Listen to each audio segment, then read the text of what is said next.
আপনার এই দুধের মধ্যে পানি আছে 1 কেজিতে 250 থেকে 300 গ্রাম। আপনি প্রতিদিন 1 লিটার দুধ কত বেচেন? 50 টাকা বেচেন। আপনার এই গাভীর দুধটা আমরা এখন পরীক্ষা করবো। এই ক্যাপসুল সরো, পরীক্ষা করবো। একটু মুখটা খুলেন, বোতলের মুখটা খুলেন। সর্বপ্রথম আমরা তাপমাত্রাটা মাপ করে নিব, এখানে তাপমাত্রাটা কিরকম আছে। যার দুধটা বেশি ভালো তাকে আমরা পুরস্কৃত করবো। এই যে দেখেন, এই দেখেন বর্তমান তাপমাত্রা আপনারা সকলেই বুঝতে পারবেন। এই যে বর্তমান কি তাপমাত্রা আছে এটা আপনারা বুঝতে পারবেন। বর্তমান তাপমাত্রা আছে 33।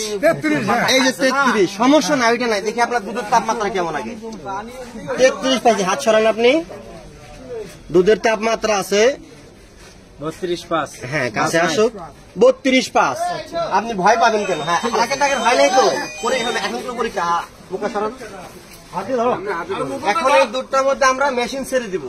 আগে তাপমাত্রা পরিমাপ করছি, ঠিক আছে? হ্যাঁ, দেখা যাচ্ছে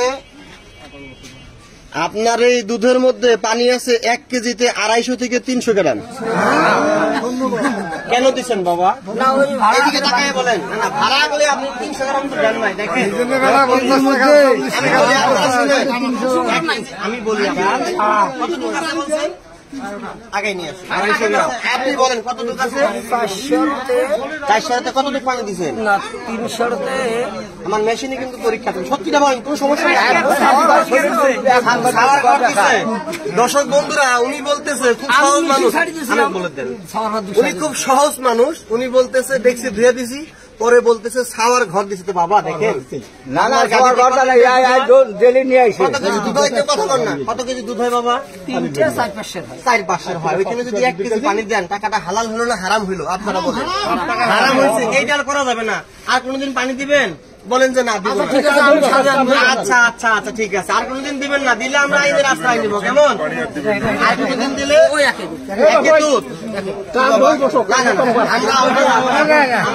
বুঝানোর জন্য আমিও আপনার আরেকদিন ধরা বলতে পারবো। বাজার কমিটির লোক আছে, দেখেন, বাজার কমিটির লোক আছে। এরপরে যদি আমরা পাই তাহলে 10 দিয়ে আপনাকে ছাড় দেবে না। কি বলেন? এখন চলেন, এদিকে আছে, আগে আসেন।